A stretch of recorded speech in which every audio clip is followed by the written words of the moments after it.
छात्राओं, आज हम पुनः आपकी कक्षा में डॉक्टर भावना शर्मा, हिंदी विभाग, राजकीय कन्या महाविद्यालय 12। तो छात्राओं, हम इस कोरोना काल में दोबारा आपके साथ उपस्थित हुए हैं और आज हम अपनी कक्षा में चर्चा करेंगे रस के बारे में। रस किसे कहते हैं, रस के प्रकार, उनके स्थायी भाव आदि अपन क्रमवार हर विषय पर चर्चा करेंगे। सर्वप्रथम मैं आपको बताऊंगी रस किसे कहते हैं।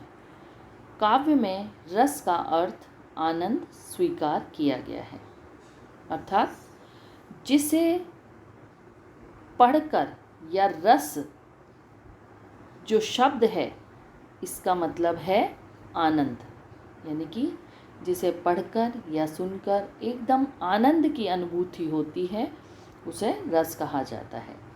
साहित्य शास्त्र में रस का अर्थ अलौकिक या लोकोत्तर आनंद होता है। दूसरे शब्दों में जिसका आस्वादन किया जाए वही रस है। रस का अर्थ आनंद है, अर्थात काव्य को पढ़ने, सुनने या देखने से मिलने वाला आनंद ही रस है। जैसा कि शब्दों से आपको समझ में आ रहा होगा कि रस वह शब्द है जिससे अपन जो भी काव्य पढ़ रहे हैं या सुन रहे हैं उससे अपन को आनंद की अनुभूति मिलती है। रस की निष्पत्ति विभाव, अनुभाव, संचारी भाव के संयोग से होती है। रस की निष्पत्ति किससे होती है? विभाव, अनुभाव और संचारी भाव, ये तीनों के संयोग से रस की निष्पत्ति होती है।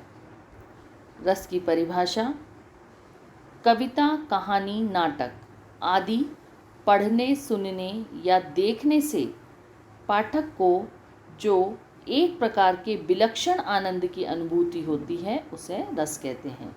अपन जो भी काव्य हो, कहानी, नाटक, कविता इत्यादि कुछ भी जो भी अपन पढ़ रहे हैं या सुन रहे हैं या उसे देख रहे हैं, उससे एक आत्मिक आनंद की जो अनुभूति होती है उसे रस कहते हैं। दूसरे शब्दों में काव्य के पढ़ने, सुनने अथवा उसका अभिनय देखने में पाठक, श्रोता या दर्शक को जो आनंद मिलता है वही काव्य में रस कहलाता है। रस 10 प्रकार के होते हैं। रस को जो दर्शक है या श्रोता है या पाठक, दर्शक कौन? जो काव्य को या कहानी, नाटक को देख रहा है। श्रोता कौन? जो कविता, कहानी, नाटक को सुन रहा है। और पाठक कौन? जो इन्हें पढ़ रहा है। इन सबको देखने से जो आनंद मिलता है तो वो रस कहलाता है। रस 10 प्रकार के होते हैं और उनके स्थायी भाव भी 10 होते हैं।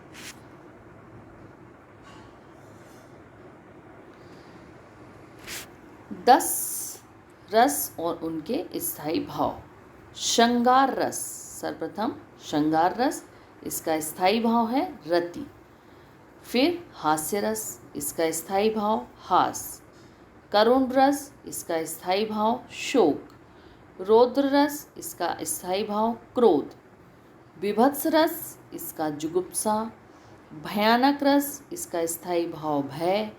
अद्भुत रस, इसका स्थायी भाव विस्मय। वीर रस, इसका स्थायी भाव उत्साह। शांत रस, इसका स्थायी भाव निर्वेद। और वात्सल्य रस, उसका स्थायी भाव वत्सल। वात्सल का स्थायी भाव वत्सल। शांत का निर्वेद, वीर का उत्साह, अद्भुत का विस्मय, भयानक का भय, विभत्स का जुगुप्सा, रौद्र का क्रोध, करुण का शोक, हास्य का हास, श्रृंगार का रति। तो इस प्रकार से ये रस के 10 प्रकार हैं और उनके स्थायी भाव हैं। तो आज मैंने आपको संक्षिप्त में बताया कि रस किसे कहते हैं और रस की परिभाषा क्या है, कैसे कैसे किस प्रकार कहानी, कविता, नाटक आदि पढ़ने सुनने से जो आनंद की अनुभूति होती है उसे रस कहते हैं। रस के 10 प्रकार हैं और उनके स्थायी भाव इस प्रकार हैं। तो ये आज मैंने आपको संक्षिप्त में रस का परिचय दिया है। अब हम अगले अपना जो कक्षा होगी उसके व्याख्यान में अपन चर्चा करेंगे। रस के जो 10 प्रकार हैं उनको हम विस्तार से पढ़ेंगे और उनके बारे में चर्चा करेंगे। मुझे ऐसी आशा है कि आप सबको ये पूर्णतः समझ में आया होगा और आप इसे अच्छे से पढ़ेंगे और अच्छे से समझेंगे। धन्यवाद।